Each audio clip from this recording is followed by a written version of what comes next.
Hey, what's up mga kabulkit? Kumusta kayo dyan? Kumusta ang inyong mga negosyong vulcanizing shop? Ako nga pala ang inyong kapwa kabulkit, Jeremy Milano Enciso. At 8 taon na rin po akong nagmamay-ari ng isang maliit na negosyong vulcanizing shop. At eto nga, patuloy pa rin akong nangangarap para mapalago, mapalaki ang negosyong to. Kaya sa mga kapwa ko kabulkit na nagsisimula o may plano ng ganitong negosyo, chill lang kayo dyan. Huwag kayong mawala ng pag-asa. Kasi lahat naman siguro ng negosyo nagsisimula dito. Hanggang makapunta dito, hanggang dito. Pero sa video ito mga kabulkit ay may nag-comment doon sa isa kong post. Si Mr. Shoutout sa'yo, Ronel Gatdula Lamis. At ang tanong niya ay, anong suhestyon mo kabulkit para mabawasan sila? Ito yung tinutukoy niya na sa isang vlog ko na may mga customer na magsasabi na wala silang dalang pera kung kailan tapos nang gawin o vulcanizing yung flat nilang gulong. Ito yon. At ito pa yung isang comment niya. Hirap din kasi sabihan, magagalit pa. Palagay mo kabulkit, ano kayang magandang sabihin? Bilang kapwa nyo kabulkit, ako lagi ko tong nararanasan. Sa loob ng 8 taon, meron talagang mga customer na ganon. Matapos gawin natin yung kanilang flat na gulong, tsaka lang magsasabi na walang dalang pera. Ukay saklap talaga. Pero, syempre, may mga customer naman talagang nataon siguro na walang wala. At meron ding mga customer na sadyang ginagawang libangan ang mangdugas sa kapwa. Kaya, tingin ko, ang suhestyon para dito kay Sir Ronel Gatdula Lamis ay prangkahin mo yung customer na papasok sa shop mo. Parang ganito lang. Boss, pa-vulcanize. Okay, boss. May dala ka bang perang pambayad? Ganun lang mga kabulkit. Napakasimple lang. Pero, wag na wag nyo yung gagawin. Joke lang yan ha. Kasi nga, parang nangiinsulto ka no ng customer o ng taong yon. Parang, sobrang bigat ng ganong salita. Para sa akin ha. Pero, hindi ganon ha. Biro lang yun mga kabulkit.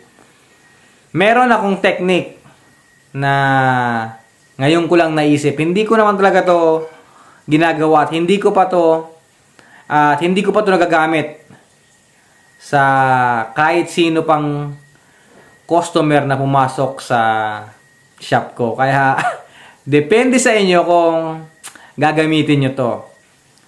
Tingin ko ito lang magiging suggestion ko. Pag merong customer na dumating at yung customer na yon may history na hilig niyang sabihin na Pasensya ka na pre, wala akong dalang pera. Balikan ko na lang ang bayad. pag merong ganong customer na pumasok sa shop mo dahil flat, ganito lang ang sabihin mo para malaman mo agad na meron siyang dalang pera. Ganito lang yung mga kabulkit. Boss, pa-vulcanize. Oo boss, sige, pasok mo lang rito. Pero boss, ang mode of payment namin dito ay cash at GCash. Pero, mas priority namin ang GCash. Kasi, ginagamit ko tong pang-load. Ganon. O, pansin nyo ha? Pansin nyo ba? Hindi kayo nakasakit ng damdamin ng isang customer kesa doon sa isang salita na, "Boss, may pera ka bang pambayad dito sa Vulcanize?" Ang pangit, 'di ba? Masyadong direkta. Delikado 'yon. Baka mabisit yung customer at biglang iwan ka. Kaya ito yung pinaka the best. Parang ang technique na to ay paluksong tanong. Siyempre, yung customer, sasabihin niya, "Ay boss, walang laman ang GCash ko." O kaya, "Boss, pasensya na, wala akong GCash. Meron ako dito, cash." O, di ba? Doon pa lang, nahuli mo na siya na meron siyang pambayad. At doon pa lang, pwedeng sabihin niya na rin na, "Ay boss, pasensya na, walang laman ang GCash ko at wala din akong dalang pera." Yun, huli mo pa rin siya. Kaya, sasabihin niya na wala kang dalang pera. Ngayon, ang gagawin mo, kausapin mo siya ng maigi na, "Boss, pag ganyan, wala kang dalang pera, pwede ba pakiiwan mo yung lisensya mo o kaya cellphone mo?" Kasi, yun lang ang mas magandang paiwan sa customer na walang dalang pera kasi siguradong babalikan yon. 100% babalikan yon. Maniwala kayo sa hindi, ginawa ko na yan. Kaya, napatunayan kong totoo. Babalikan talaga. Isa yun sa naisip ko lang na dahilan. Kesa naman sabihan tayo agad na, "Pasensya ka na pre, wala akong dalang pera, balikan ko na lang." Ganon.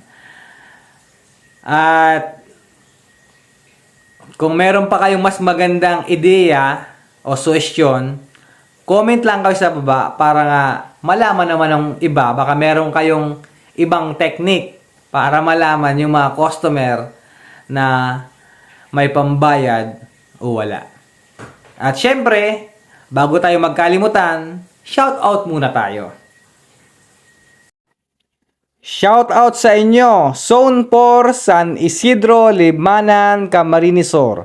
Kung kayo po ay maaplatan sa lugar na yan, punta lang kayo kay Abilanos Vulcanizing Shop. Itinayo noong June 26, 2020.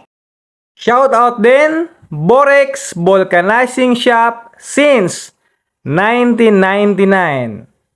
At sa mga taga San Pablo, Laguna, kung kayo ay maaplatan, huwag kayong magdalawang isip na puntahan ang vulcanizing shop ni Boss Roderick Torreso.